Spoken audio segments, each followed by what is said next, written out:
আপনাদের সবাইকে স্বাগত জানাচ্ছি আজকের একাত্তর সংযোগে। আপনাদের সঙ্গে আছি আমি নীলুফা জাহান তিথি। তীব্র গরমে অতিষ্ঠ জনজীবন এবং আমরা দেখছি তীব্র দাবদাহ সেটি বয়ে যাচ্ছে। আজকের একাত্তর সংযোগে আমরা এই বিষয়ে কথা বলতে চাই। কেন এই পরিস্থিতি, করণীয় কি এবং জনস্বাস্থ্যের বিষয়টিও আমরা তুলে ধরতে চাই। আবহাওয়া অফিসের পক্ষ থেকে যেটি বলা হয়েছে যে হিট অ্যালার্ট জারি করা হয়েছে সেটি আরও বেশি সময়ের জন্য জারি করা হতে পারে এবং আজকে দেশের সর্বোচ্চ তাপমাত্রা 42.2 ডিগ্রি সেলসিয়াস রেকর্ড করা হয়েছে চুয়াডাঙ্গায়। এদিকে তীব্র গরমে খেটে খাওয়া মানুষের জীবন বিপর্যস্ত হয়ে পড়েছে। স্বাস্থ্য ঝুঁকি জেনেও জীবিকার তাগিদে বাধ্য হয়ে কাজে বের হতে হচ্ছে তাদের। সহকর্মী রহিম রুমনের প্রতিবেদন দেখে নেব শুরুতেই।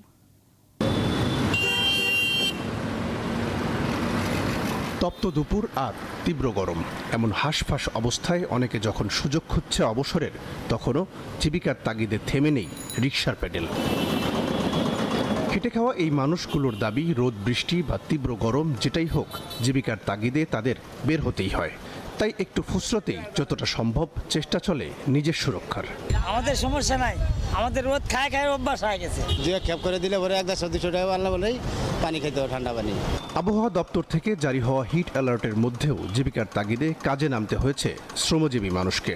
এদের প্রত্যেকের দাবি, নিরুপায় হয়ে ঝুঁকি জেনেও কাজে বেরিয়েছেন তারা। পেটের দান্দাই তো বেরোতেই হয়, না করলে আমাকে কে দিবে? ইনকাম তো করা লাগবে, রোদ্দুর হোক যেটাই হোক করাই তো লাগবে। আমি তো 3-4 দিন ধরে জ্বরে আসছিলাম, জ্বর থাকতে গাড়ি লিয়ে বাড়িলাম, বাড়ি হয়ে যা ফেরার দেওয়া তো করুন লাগবে। কাজ না করে তো আমাদের খাওয়া দাওয়া সমস্যা, ছেলেমেয়েদের লেখাপড়ার সমস্যা, যার ফলে এই গরম তো করা লাগে। গরমের এত তীব্রতার পরও কোনো সুখবর নেই আবহাওয়া অফিসের, বরং এপ্রিল জুড়েই গরম আরও বাড়ার পূর্বাভাস দেওয়া হচ্ছে। নেই সহসা বৃষ্টির সম্ভাবনাও। গতকালকার যে সর্বোচ্চ তাপমাত্রা ছিল সেটা স্বাভাবিকের চেয়ে কিন্তু 1-2 ডিগ্রি সেলসিয়াস বেশি ছিল, তবে পাশাপাশি যে সর্বনিম্ন তাপমাত্রা সেটা কিন্তু স্বাভাবিকের চেয়ে 4 থেকে 5 ডিগ্রি সেলসিয়াস বেশি ছিল। এই যে সর্বনিম্ন তাপমাত্রা স্বাভাবিকের চেয়ে অনেক বেশি থাকার কারণে আমাদের যে অনুভূতি সেটা কিন্তু আরও বৃদ্ধি পাচ্ছে। রংপুর বিভাগে তাপমাত্রা বৃদ্ধি পাওয়ার সম্ভাবনা রয়েছে 1 থেকে 2 ডিগ্রি সেলসিয়াস। আর যেটা আমাদের হিট অ্যালার্ট ছিল 19 তারিখে, সেটা পরবর্তী 3 দিনের জন্য ছিল, সেটা আগামী দিন আবার সেটার এক্সটেনশন করার সম্ভাবনা রয়েছে।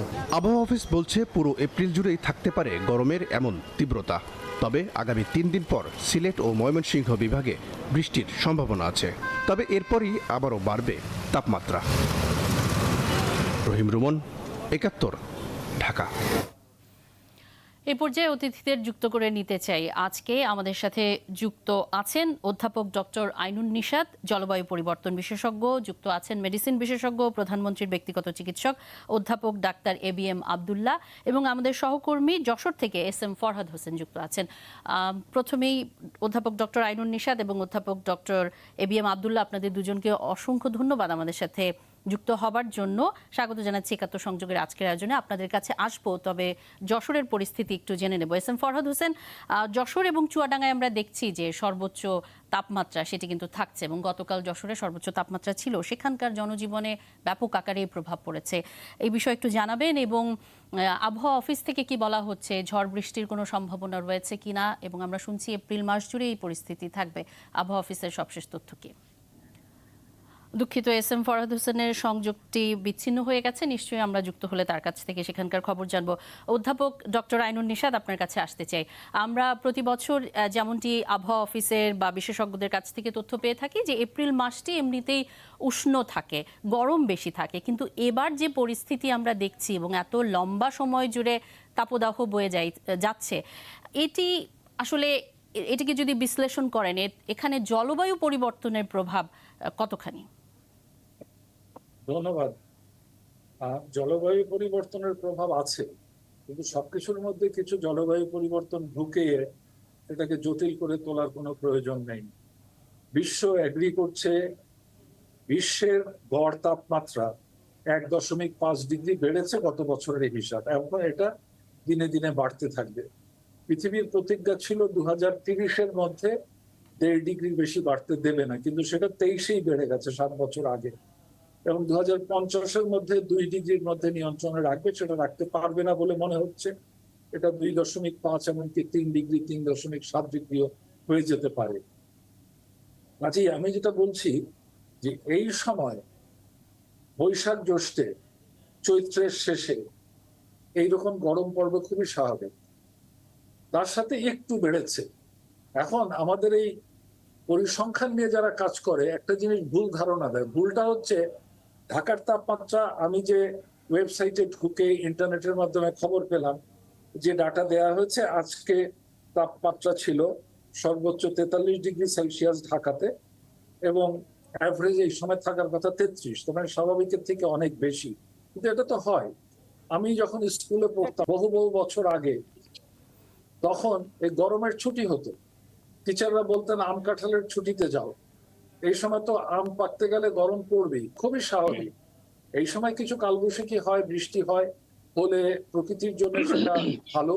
বলছিলেন যে এটিকে স্বাভাবিকই মানে আপনার কাছে মনে হচ্ছে, কিন্তু তারপরও আমরা দেখছি যে একটা লম্বা সময় জুড়ে এই তাপদাহ বয়ে যাচ্ছে, এবং যেটি হিট অ্যালার্ট 3 দিনের জন্য জারি করা হয়েছিল সেটি বলা হচ্ছে তার সময়সীমা আরও বাড়তে পারে এবং মে মাসেও থেমে থেমে এ ধরনের তাপদাহ বয়ে যাবে। এটি কি একেবারেই এখনকার সময় অনুযায়ী স্বাভাবিক কিনা? আমি সেটাই বলছিলাম জি, যে এখন আমাদের ছোটবেলায় শব্দ ছিল পিচ গলা রোদ্দুর। এই তাপমাত্রা যে আমার কাছে 38, 38.5, 39, 9.5, 40, এই যে 1 ডিগ্রি 2 ডিগ্রি, আমরা সাধারণ মানুষ এটার পার্থক্য বুঝি না।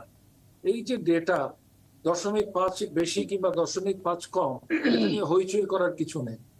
আবহাওয়া দপ্তর কারেক্টলি বলেছে এই মাসে এই তাপমাত্রা কমবে না। এটা তো আমরা জলবায়ু পরিবর্তনের কারণে তাপমাত্রা, বৃষ্টি, ঝড়, জলোচ্ছ্বাস এগুলো সব ইরাটিক হয়ে গেছে। কিন্তু আমি এটাকে আপনার কলিগকে বন্ধ করতে বলেন কথা। এই ওকে, যেটা বলছিলাম যে এই সময়ে স্কুল কলেজ বন্ধ করাটা খুবই বুদ্ধিমানের কাজ হয়েছে। এই সময়ে মানুষের বাইরে কাজ করতে যাওয়ার কথা না। যারা জীবিকার প্রয়োজনে যায়, যেমন যে রিক্সা পরিচালক ভাইয়ের কথা শুনলাম, যে নির্মাণ শ্রমিক ইটের ভাটায় যে কাজ করে, তাদের বাইরে যেতে হবে। কিন্তু যেখানে প্রচন্ড গরমে তারা অভ্যস্ত, যেমন মিডল ইস্ট, দুবাই, আবুধাবি, তারা কিন্তু কাজের সময়টা বদলে ফেলে। তারা ভোরবেলা অফিস করে, 8টা-9টার মধ্যে শেষ, আবার বিকালবেলা অফিস করে। দুপুরবেলা তাদের বেরোনো দরকার কি? আমাদের চিন্তাটা গতানুগতিক চিন্তার বাইরে যেতে হবে। এটা অস্বাভাবিক হলেও এখন থেকে দিনে দিনে এটাই স্বাভাবিক হবে। আর এই মাসে এই তাপমাত্রা কমার কোনো সম্ভাবনা নেই, আবহাওয়া দপ্তর কারেক্টলি প্রেডিক্ট করছে। ধন্যবাদ। জি, আপনি যেটি বলছিলেন যে এই যে আমাদের কাজ করার সময় পরিবর্তন আনা, এই সাথে সাথে নিশ্চয়ই আমাদের কৃষিক্ষেত্র বা অন্যান্য বিষয়গুলোকেও আমাদের পরিকল্পনার মধ্যে আনতে হবে, এবং এই বিষয়ে আপনার কাছ থেকে বিস্তারিত জানবো। আপনারা আছেন একাত্তর সংযোগে। আজকের একাত্তর সংযোগে আমরা কথা বলছি তীব্র তাপদাহ যে সারা দেশে বয়ে যাচ্ছে সে প্রসঙ্গে। আমরা দেখেছি যে তীব্র তাপদাহে রাজধানীতে দুর্ভোগের পাশাপাশি বাড়ছে বিভিন্ন ধরনের রোগবালাই। হাসপাতালে রোগীর চাপ যেমন বেড়েছে, চিকিৎসকরা বলছেন এই সময়ে ব্যাকটেরিয়া ও ভাইরাসজনিত রোগে শিশু ও বৃদ্ধরা বেশি আক্রান্ত হচ্ছে। এদিকে চলমান পরিস্থিতিতে সারা দেশের হাসপাতালে পর্যাপ্ত শয্যা খালি রাখার নির্দেশ দিয়েছেন স্বাস্থ্যমন্ত্রী। সহকর্মী ডলার মেহেদির কাছ থেকে বিস্তারিত জেনে নেব। প্রতিদিন ঢাকার শিশু হাসপাতালগুলোতে রোগীর চাপ বাড়ছে। নবজাতক থেকে শুরু করে সব বয়সী শিশুরা নানা রোগে উপসর্গ নিয়ে হাসপাতালে আসছে। ঢাকা ছাড়াও রোগী আসছে দক্ষিণের জেলাগুলো থেকে। বাবুর জ্বর, ঠান্ডা, মুখে ঘা। আমার নিউমোনিয়া হয়েছিল হচ্ছে গায়ে ঘাম বসে, এবং আমার সহ আমার অন্যান্য ক্লাসমেটদেরও হয়েছিল। যতই গরম আছে ততই কালকে টেস্ট করাইছিলাম, জন্ডিস ধরা পড়ছে। এই নিউমোনিয়া হওয়ার পেছনে বড় কারণ হচ্ছে স্কুলে যাওয়া আসা, এবং এতে যে পরিমাণ সোয়েটিং হয় এটা তাদের গায়ে ঘাম বসে কিন্তু তারা আসলে অসুস্থ হয়ে যাচ্ছে। ডাক্তাররা বলছে 3 থেকে 12 বছরের শিশুরা এই সময় নিউমোনিয়ায় আক্রান্ত হচ্ছে। টাইফয়েড, জন্ডিস সহ বিভিন্ন রোগ নিয়েও শিশুরা হাসপাতালে আসছে। নিউমোনিয়ার লক্ষণ থাকলে দ্রুত হাসপাতালে আসার কথা বলছেন ডাক্তাররা।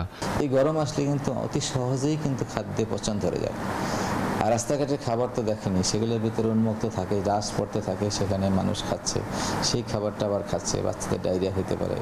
হ্যাঁ, তো এই জন্য এই খাবারগুলো অ্যাভয়েড করতে হবে। পানির পিপাসায় মানুষ ওখানে রাস্তা থেকে পানি খায়, শরবত বানানো হচ্ছে, সেই পানিটা কীরকম হাইজেনিক তা তো আমরা জানি না। তীব্র গরমে বেশি হচ্ছে পানিবাহিত রোগ। মহাখালী আইসিডিডিআরবি হাসপাতালে প্রতিদিন গড়ে 500 রোগী আসছে। রোগীদের বেশিরভাগই ঢাকার বাসিন্দা। ঝুঁকিপূর্ণ কারা? শিশু, তারপরে বয়স্ক মানুষ, যারা অসুস্থ, তারা প্রতিবন্ধী, যারা খেটে খাওয়া মানুষ, যেমন রিকশাওয়ালা, একটা কৃষক, বাইরের শ্রমিক, এবং যাদের অসুস্থতা আগে থেকে আছে, যেমন হৃদরোগের সমস্যা, উচ্চ রক্তচাপের সমস্যা। এদিকে বিশ্বজুড়ে তীব্র তাপদাহের এই সময়ে সারা দেশের হাসপাতালগুলোতে পর্যাপ্ত শয্যা রাখার নির্দেশ দিয়েছেন স্বাস্থ্যমন্ত্রী। ওরকম সিচুয়েশন হয় তাহলে যেন আমরা রোগীদেরকে ভর্তি করার জন্য পর্যাপ্ত বেড রেডি রাখার জন্য নির্দেশ দেওয়া হয়। ডলার মেহেদি, 71, ঢাকা। সহকর্মী ডলার মেহেদির প্রতিবেদন দেখে নিলাম। আমাদের সাথে যুক্ত আছেন অধ্যাপক ডক্টর আইনুন নিশাত এবং অধ্যাপক doctor ABM Abdullah. Doctor ABM Abdullah, আমরা দেখছিলাম যে স্বাস্থ্যমন্ত্রী তিনি নির্দেশনা দিয়েছেন হাসপাতালের শয্যাগুলো যেন প্রস্তুত রাখা হয়, কিন্তু একটা লম্বা সময় জুড়ে বলা হচ্ছে এপ্রিল মাস পুরোটাই থাকবে এ ধরনের আবহাওয়া। সেক্ষেত্রে স্বাস্থ্য ঝুঁকি কতটা রয়েছে এবং সেটি এড়াতে করণীয় কি? ধন্যবাদ আপনাকে। সুধীর দর্শকদেরকেও শুভেচ্ছা জানাই, স্বাগত জানাই। আমার সঙ্গে একজন বিশিষ্ট আলোচক ডক্টর আইনুন নিশাত স্যার, কথাবার্তা শুনলাম, খুব যৌক্তিক কথা বললেন, এবং আপনাদেরকে ধন্যবাদ জানাচ্ছি 71-কে এই সময় উপযোগী একটা আলোচনা অনুষ্ঠান আয়োজন করার জন্য। আসলে ঝুঁকি তো রয়ে গেছে। এই যে গরম, তীব্র গরম শুধু ঢাকা তো না, সারা দেশেই কম বেশি হচ্ছে। ঢাকাতেও যেমন 40-42, এরকম 43 শোনা যায়, ঢাকার বাইরে তো 42-এর উপরে। এই যে গরম, এর মধ্যে বিশেষ করে যে কেউ কিন্তু ঝুঁকির মধ্যে, ছোট বাচ্চা থেকে বয়স্ক যে কোনো মানুষ, ইভেন যারা রোগী, যেমন ধরেন যারা কোমরবিডিটি আছে, high blood pressure, diabetes, kidney রোগী, হার্টের রোগী, স্ট্রোকের রোগী, ক্যান্সারের রোগী, বা যাদের ইমিউনিটি কম বা প্রতিবন্ধী, সবাই তো ঝুঁকির মধ্যে। সবচেয়ে ঝুঁকি যে কথাটা আপনি শুরুতেই বলছেন, আমার প্রতিবেদনও দেখলাম, যারা কর্মজীবী মানুষ, দিনের দিন খায়, কৃষক, শ্রমিক, খেতে খামারে কাজ করে, রিক্সাওয়ালা, রাস্তার ধারে দেখি অনেকগুলো বয়স্ক মহিলাও কিন্তু ইট ভাঙতেছে, পাথর ভাঙছে, এগুলো কাজ করছে। তাদের ঝুঁকিটা তো অবশ্যই বেশি, পেটের দায়ে কাজ করতে হচ্ছে। তো তাদের প্রথম যে ঝুঁকিটা হয়, রোদের মধ্যে দীর্ঘকাল কাজ করলে, একটা হয় যে তার ডিহাইড্রেশন হয়, পানি শূন্যতা, ঘাম দেয়, পানি বেড়ে যায়, ঘামের সাথে কিন্তু আবার লবণ বেড়ে যায়, পানিও বের হচ্ছে, লবণ, তাতে হবে কি, তার দুর্বল, ক্লান্তি, টায়ার্ড, অস্থিরতা এগুলো লাগবে, প্রেশার কমে যায়, পালস কমে যায়, প্রস্রাব কমে যায়, রোগী খুব খারাপ অনুভব করে, এই একটা প্রবলেম। এটা তো কম হচ্ছে। আবার এই রোগগুলো বিশেষ করে যারা রাস্তায় কাজকর্ম করে, ওই দেখবেন রাস্তা থেকে কত রকমের শরবত, গুড়ের শরবত, আখের শরবত, লেবুর শরবত, ফলমূলের, এগুলো খাচ্ছে। সেটা কতটুকু বিশুদ্ধ পানি সবাই তো আমরা কেউ জানি, এগুলো তো বিশুদ্ধ না হওয়ার সম্ভাবনা তো বেশি। আবার ওই ওপেন খাওয়া দাওয়া করছে, আগে খোলামেলা ধুলাবালি পড়ছে, মাছি পড়ছে, মশা পড়ছে, ওইগুলো আবার ঢাকেও না, আবার কেউ দৈনিক পত্রিকা দিয়ে ঢেকে রাখতেছে, এগুলো আবার খাচ্ছে। খেয়ে তাদের ডিহাইড্রেশনের প্রবলেম হচ্ছে, ডায়রিয়া জনিত রোগও কিন্তু পাচ্ছে, এবং খাদ্য পানিবাহিত রোগগুলো বাড়ছে। ডায়রিয়া থেকে শুরু করে এই ধরেন টাইফয়েড, প্যারাটাইফয়েড, জন্ডিস, এগুলো কিন্তু বেড়ে যাচ্ছে। এটা কিন্তু ডেঞ্জারাস থিং। আরেকটা জিনিস বলতেই হয়, আজকে আপনি জানেন, আজকে পর্যন্ত আমরা মিডিয়াতে দেখলাম 4 জন লোক কিন্তু মারা গেছে হিট স্ট্রোকে, যারা দীর্ঘক্ষণ ঘন্টার পর ঘন্টা রোদে দাঁড়ায় বা বসে, যে কোনো রোদে থেকে যারা কাজ করে, একটা পর্যায়ে বডির যে আমাদের যে টেম্পারেচার রেগুলেটিং সেন্টার, এটা কিন্তু ফল করে যায়। বডি আর এই টেম্পারেচারটা, তাপমাত্রাটা নিয়ন্ত্রণ করতে পারে না। দেখা যায় শরীরের টেম্পারেচার বাড়তে বাড়তে 104-105 ডিগ্রির উপরে উঠে যাচ্ছে। ওই সময় দেখবেন গায়ে হাত দিলে গাটা গরম, ঘাম কিন্তু বন্ধ হয়ে যায়। এই যে হাই টেম্পারেচার 105-এর উপরে, আবার দিকে ঘাম বন্ধ হয়ে গেছে, এই যদি অবস্থা হয়, তখন শুরুতে আক্রান্ত ব্যক্তি মাথা ঘোরা, মাথা ব্যথা, দুর্বল, বমি, এগুলো হয়। একটা পর্যায়ে সে কিন্তু অজ্ঞান হয়ে যেতে পারে। এটাকেই বলে হিট স্ট্রোক। এটাই খুব ডেঞ্জারাস। অলরেডি আজকে পর্যন্ত আমি খবর পেলাম 4 জন লোক কিন্তু হিট স্ট্রোকে মারা গেছে এই 2-3 দিনের মধ্যে। এটা কিন্তু মোর ডেঞ্জারাস। সময় মতো চিকিৎসা না নিলে রোগী মারা যাওয়ার ঝুঁকিটা কিন্তু সবচেয়ে বেশি, আর এটা খুবই ডেঞ্জারাস। সেই জন্য যারা যারা আক্রান্ত হচ্ছে, সিম্পল যে ডিহাইড্রেশন, ডায়রিয়া জনিত রোগ, হিট স্ট্রোক, এই প্রবলেম গুলো কিন্তু সবচেয়ে বেশি হচ্ছে, এবং যে কোনো বয়সের মানুষ ঝুঁকির মধ্যে, বিশেষ করে যারা কাজে কোনো বাইরে থাকেন, তাদের ঝুঁকিটা কিন্তু সবচেয়ে বেশি আর কি। এটাই বেশি হচ্ছে এখন। জি, এই বিষয়ে নিশ্চয়ই সচেতনতা বাড়ানো অনেক প্রয়োজন, সবার কাছে যেন তথ্য যায় কোন পরিস্থিতিতে কি করণীয়। অধ্যাপক ডক্টর আইনুন নিশাত, আপনার কাছে আসতে চাই। আমরা পরিবর্তিত পরিস্থিতিতে সবসময় বলে থাকি যে আসলে খাপ খাইয়ে চলার চেষ্টা করি। এই যে আবহাওয়ার যে পরিবর্তন বা আমাদের প্রচণ্ড গরম অনুভূত হচ্ছে, এটা আমরা সহ্য করতে কষ্ট হচ্ছে, এর একটি প্রভাব তো ফসলের উপরও থাকে। আবহাওয়া যখন পরিবর্তিত হয় তখন ফসলের উৎপাদনের উপরও থাকে। জনজীবন এবং ফসলের উৎপাদনে সবকিছুতে যদি আমরা খাপ খাইয়ে নিতে চাই, সেক্ষেত্রে আমাদের করণীয় কি?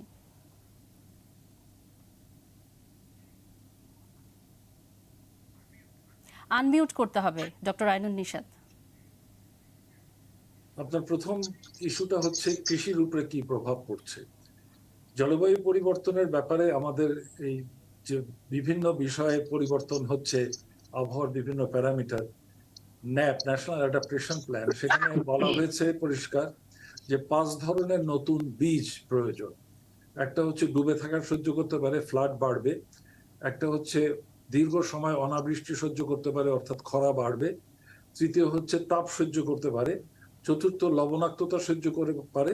পঞ্চম হচ্ছে তার ফলনের জন্য সময়টা কম লাগবে।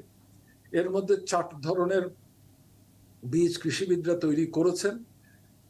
হিট সহ্য করতে পারে, এটা এখনো হয়নি। তবে ইতিমধ্যে যে হিটটা আমরা দেখতে পাচ্ছি, এটাকে কিন্তু খুব বেশি অস্বাভাবিক আমি বলবো না।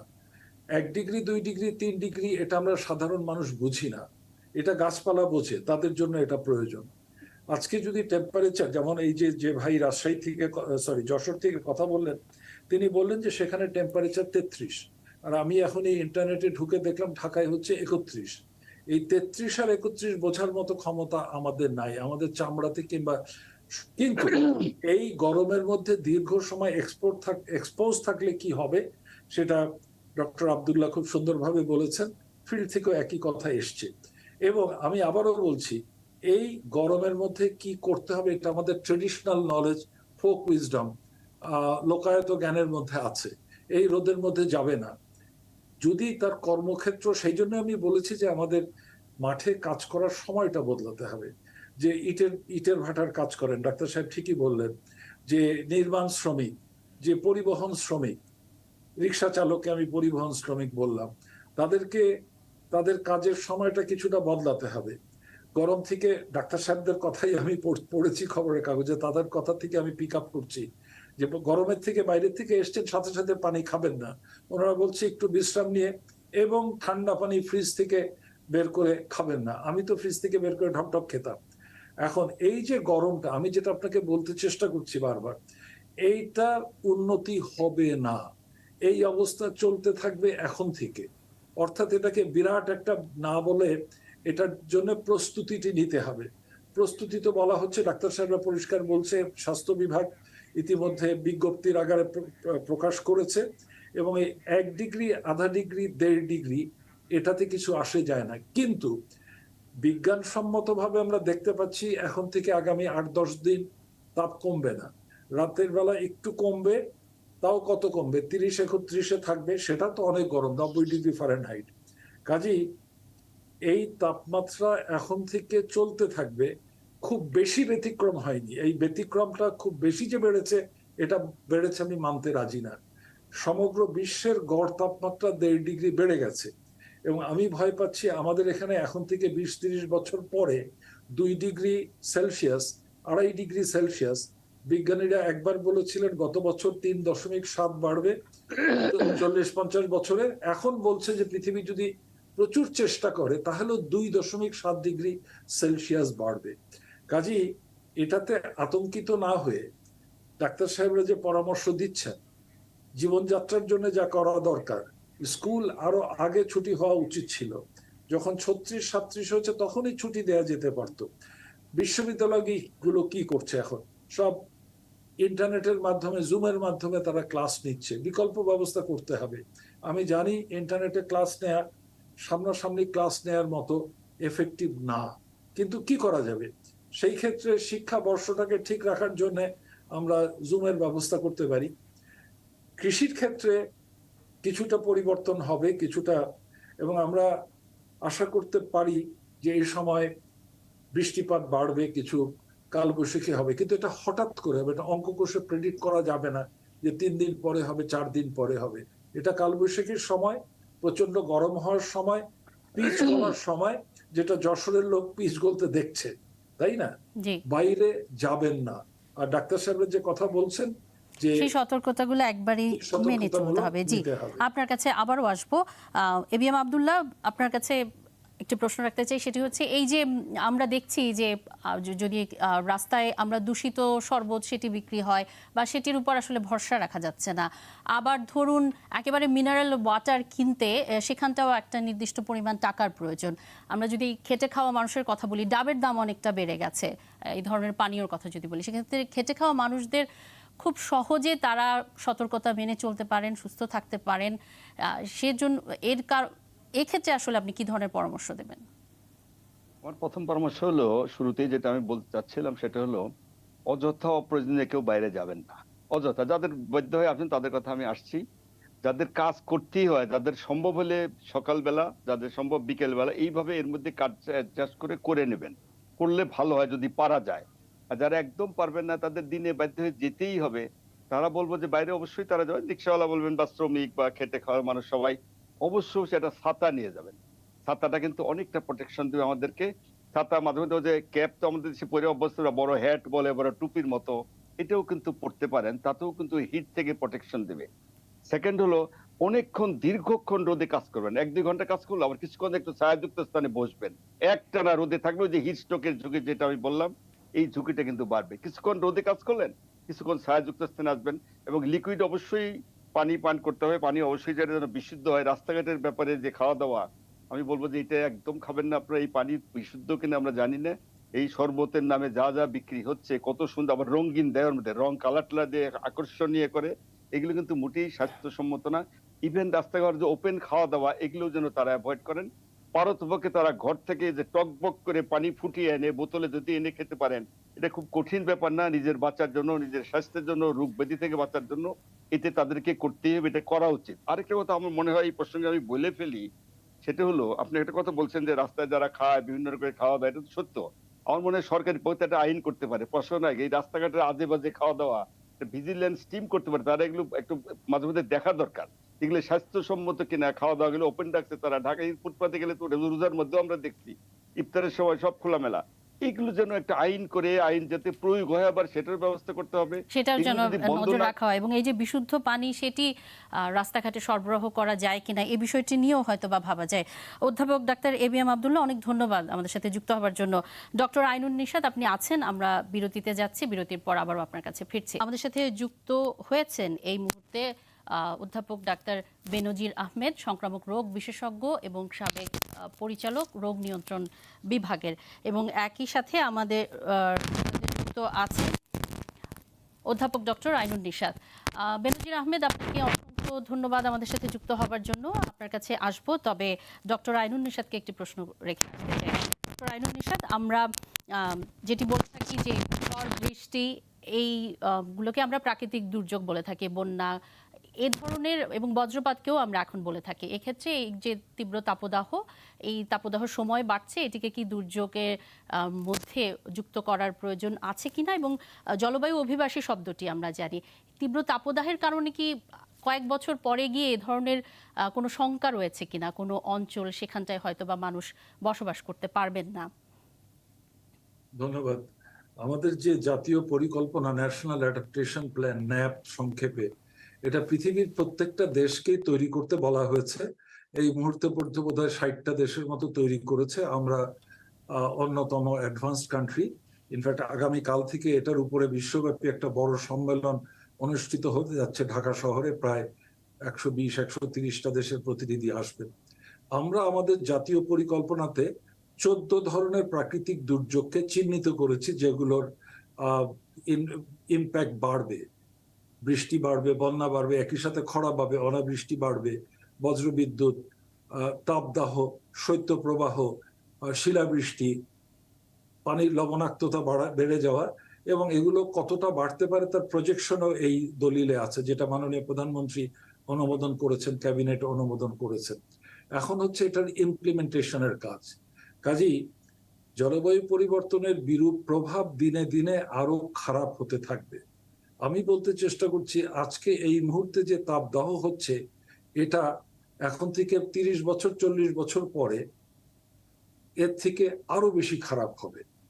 ঘূর্ণিঝড়, জলোচ্ছ্বাস, কালবৈশাখী, ক্রিকেট বলের মতো শিলাবৃষ্টি এগুলো হতে থাকবে। কাজে জলবায়ু পরিবর্তনটা গতকাল কি গত পরশুর সমস্যা না, এটা আগামীকাল কিংবা আগামী 10 দিন, আগামী 20 দিন, মানে আগামী 10 বছর, 20 বছর, 30 বছর পরের সমস্যা। এই মুহূর্তে এমন কিছু ঘটছে না যেটা আমাদের আন্ডারস্ট্যান্ডিং এর মধ্যে নেই। গ্রামের এখানে দুটো জিনিস বুঝতে হবে, নগরবাসীর রিয়াকশন একরকম, গ্রামবাসীর রিয়াকশন আরেক রকম। গ্রামের কৃষক এখন মাঝ দুপুরে খেতে কাজ করতে যায় না, গেলেও একটু আগে ডক্টর আব্দুল্লাহ যেরকম বলছিলেন বিরাট একটা মাতলা মাথায় দিয়ে কিছুটা ছায়া তৈরি করে যায়। সে ভোর থেকে অন্ধকার থেকে সকাল 9টা 10টার মধ্যে কাজ শেষ করে এবং বিকাল 5টা 6টার পরে সে হয়তো কাজ করতে যায়, আলো থাকলে রাতেও কাজ করে। শহরের মানুষের ব্যবহার অন্যরকম, নির্মাণ কাজ শহরে হয়, পরিবহন শ্রমিক শহরে কাজ করে, ফ্যাক্টরি অনেকগুলো এখন, সব যে হয়েছে তা না, কিছু কিছু ক্ষেত্রে এয়ার কন্ডিশন হয়েছে। কাজেই এই গরমের মধ্যে কি করে কাজটা অ্যাভয়েড করা যায় আর যদি কাজ করতে হয় তাহলে কি করতে হবে তার দিক নির্দেশনা ডক্টর আব্দুল্লাহ দিয়েছেন। বাট আমি যেটা বলতে চেষ্টা করছি, হঠাৎ করে এই ঘটনাটা ঘটেনি। এই সময় কালবৈশাখী হবে। আমি যখন ইউনিভার্সিটি থেকে পড়তাম, এখন থেকে 50-60 বছর আগে, তখন পয়লা বৈশাখে রমনা পার্কে গান শুনতে যেতাম, এখনো হয়, কিন্তু সব সময় বিকাল 4টার মধ্যে হলে ফিরে আসতাম, ছাত্রাবাসে ফিরে আসতাম, কারণ 4টা 5টা 6টা 7টার দিকে কালবৈশাখী হবে। কাজে জিনিসগুলো কিন্তু যেটা নিয়ে হইচই চলছে সব খবরের কাগজে, টেলিভিশন স্টেশনে, এটা অস্বাভাবিক কিছু না, এটা স্বাভাবিক, কিন্তু মাত্রা ডেফিনেটলি আমাদের কষ্টের কারণ। জি, ধন্যবাদ। অনেক ধন্যবাদ অধ্যাপক ডক্টর আইনুন নিশাত। অধ্যাপক ডাক্তার বেনজির আহমেদ, আপনার কাছে প্রশ্ন রাখতে চাই, সেটি হচ্ছে আমরা অধ্যাপক ডাক্তার এবিএম আব্দুল্লাহ তিনি বলেছেন আসলে এই সময়টা সুস্থ থাকার জন্য করণীয় কি, কিন্তু আমরা দেখছি যে আমাদের আবহাওয়ার অনেক পরিবর্তন ঘটছে এবং এর বলা হচ্ছে যে এই তাপমাত্রা আরও বাড়বে, বেশি সময় ধরে এই ধরনের তাপমাত্রা থাকছে। আমাদের খাদ্যাভ্যাস, জীবনযাত্রা এবং সেখানটায় কি পরিবর্তন আনা দরকার এবং সরকারি নীতি নির্ধারণের পর্যায়ে কিছু যুক্ত করার প্রয়োজন আছে কিনা? ধন্যবাদ। না, অবশ্যই আমাদেরকে এর সাথে মানিয়ে নিয়ে চলতে হবে, আমরা এর কাছে তো পরাজিত হলে হবে না।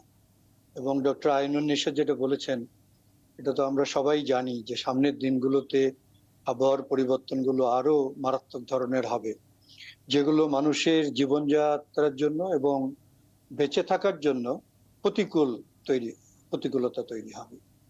এখন এই প্রতিকূলতায় আমাদের টিকে থাকতে হবে। এর মধ্যে ডক্টর আব্দুল্লাহ বলেছেন যে আমাদের জীবনযাত্রাটাকে পরিবর্তন করতে হবে। তবে এখানে আমাদের মাঝে মাঝে খেয়াল রাখতে হবে, একজন ব্যক্তি তার জীবনযাত্রাটাকে পুরোপুরি পরিবর্তন করতে পারেন না। যেরকম ধরুন শিক্ষা প্রতিষ্ঠান যদি বন্ধ না করা হয় কর্তৃপক্ষের নির্দেশনায়, তাহলে একজন বাচ্চা কিন্তু স্কুলে না যেয়ে পারবে না। তার মানে এখানে আমাদের প্রাতিষ্ঠানিক বা সরকারি আমাদের এই জায়গাগুলোতে সহায়তা দরকার। আপনি আরেকটা কথা বলছিলেন যে সরকারিভাবে কোনো ব্যবস্থা নেওয়া যায় কিনা, সেটা আমার একটা মাথায় আসছে। আজকে দেখলাম পশ্চিমবঙ্গেও ব্যবস্থাটা নিয়েছে, সেটা হলো নিরাপদ পানি সরবরাহ করা।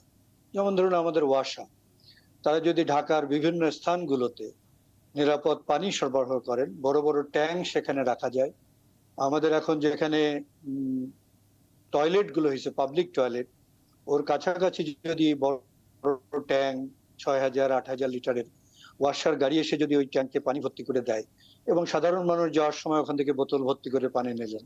আমাদের তো প্লাস্টিকের বোতল আছে, একটা 2 লিটারের বোতলে পানি নিলে তার এই চলে যাবে আগামী 2-4 ঘন্টা। ঠিক একইভাবে আমরা আমাদের চলাচল, আমাদের অফিস আদালত এগুলোর ব্যাপারেও চিন্তা করতে পারি। যারা বেশি এফেক্টেড হয় সেই জায়গাগুলোতে কি ধরনের পরিবর্তন আনলে আমাদের একদিকে জীবনযাত্রাও ব্যাহত হবে না, আমাদের কাজকর্মও ব্যাহত হবে না, আবার আমরা অনেক বেশি অসুস্থ হব না, আমাদের জীবন ঝুঁকিতে পড়বে না। তো আমরা 2-3 ভাবে জীবনের ঝুঁকিটা দেখি। একটা হলো তাপমাত্রাটা অত্যন্ত বেড়ে গেলে আমাদের শরীরের একটা সহ্য করার ক্ষমতা আছে, তার বাইরে আর পারে না। তাপমাত্রা অত্যন্ত গুরুত্বপূর্ণ একটা বিষয় শরীরে। যেমন হাইপোথার্মিয়া হলেও মানুষ বেঁচে থাকতে পারে না, তেমনি হিট স্ট্রোক হলেও মানুষ বেঁচে থাকতে পারে না। তার নানা ধরনের ক্রিয়া কর্মকাণ্ড অভ্যন্তরীণ সবগুলো অচল হয়ে যায়, এবং আমাদের যেটা থার্মাল সেন্টার আছে বডিতে, সেই থার্মাল সেন্টারটা তাপ নিয়ন্ত্রণ করতে পারে না, তখন মানুষ হিট স্ট্রোকে মারাও যেতে পারে। তো এই ব্যাপারগুলো আমাদের মাথায় রাখতে হবে যে কিভাবে আমরা এগুলো থেকে প্রতিহত করতে পারি। পাশাপাশি 2-3 ধরনের রোগ এই সময় আমাদের সংক্রমণ ঘটাচ্ছে। এর মধ্যে একটা হচ্ছে ইনফ্লুয়েঞ্জা। আমাদের ইনফ্লুয়েঞ্জা সিজন এপ্রিল থেকে জুলাই আগস্ট পর্যন্ত। আমরা ঢাকা শহরে থেকে শুরু করে সারা দেশেই বহু বাচ্চা, বৃদ্ধ, এমনকি সাধারণ বয়সের লোকও, প্রাপ্তবয়স্কদেরও দেখছি তারা জ্বর, হাঁচি, কাশি এগুলো নিয়ে আসছেন। কেউ কেউ মারাত্মকভাবে অসুস্থ হচ্ছেন। 2 নম্বর আরেকটা যেটা এই সময় দেখা দেয় সেটা হচ্ছে কলেরা, ডায়রিয়া, কলেরা। এই দুটো রোগ মাঝে মাঝে ঢাকায় আমাদের রীতিমতো ক্যাম্প করে কলেরা হাসপাতালে এই কলেরা রোগীর মোকাবেলা করতে হয়। কারণ পানি যখন ঘন হয়ে যায়, একটা পুকুরের পানি যখন কমে যেতে থাকে, সেখানে যদি কোনো ব্যাকটেরিয়া থাকে, কোনো রোগ জীবাণু থাকে, এর দূষণের মাত্রাটা অত্যন্ত বেড়ে যায়। সেই পানি পান করলে বা ব্যবহার করলে তার কলেরা বা ডায়রিয়া হওয়ার সম্ভাবনাটা বেড়ে যায়। আবার উল্টো দিকে এই দূষণযুক্ত পানি যদি কেউ খায়, সামান্য পরিমাণে খেলে তার এক ধরনের পরিণতি হবে। সেটা যদি অনেক বেশি খায়, যেটা খাওয়াই স্বাভাবিক, অত্যন্ত পিপাসা লাগলে আমরা খেয়ে থাকি, তখন কিন্তু তার মারাত্মক ডায়রিয়া, কলেরা হয়ে তার জীবন ঝুঁকিতে পড়ছে। তাহলে এই 2-3টা রোগ, কিছুটা আমাদের ডেঙ্গু হচ্ছে আপনি জানেন, একেবারে অনেক বেশি না হলেও কিছুটা হচ্ছে। তো সব মিলিয়ে আমরা স্বাস্থ্যগতভাবে একটা বড় ঝুঁকির মধ্যেই আছি। আমাদের এই বছর এবং সামনের দিনগুলোতেও আমাদের এগুলো নিয়ে চিন্তা করতে হবে যথেষ্ট। আমাদের একদিকে যেমন হাসপাতালে প্রস্তুতি থাকতে হবে, যে রোগীগুলো হাসপাতালে আসবে তাদের জন্য আমরা ঠিক মতো সেবা দিতে পারি। পাশাপাশি অবশ্যই আমাদের এগুলো প্রতিরোধে যেগুলো ব্যবস্থা আছে সেগুলো বসে আমাদের বিভিন্ন ব্যবস্থা নেওয়া, যাতে করে আমরা স্বাভাবিক জীবনযাত্রা চালিয়ে যেতে পারি, পাশাপাশি আমাদের জীবন হুমকিতে না পড়ে।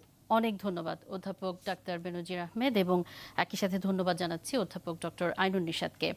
দর্শক, আপনাদেরকে অসংখ্য ধন্যবাদ এতক্ষণ আমাদের সাথে থাকবার জন্য। আগামীকাল আবারও দেখা হবে। সে পর্যন্ত ভালো থাকবেন, ৭১-এর সঙ্গেই থাকবেন।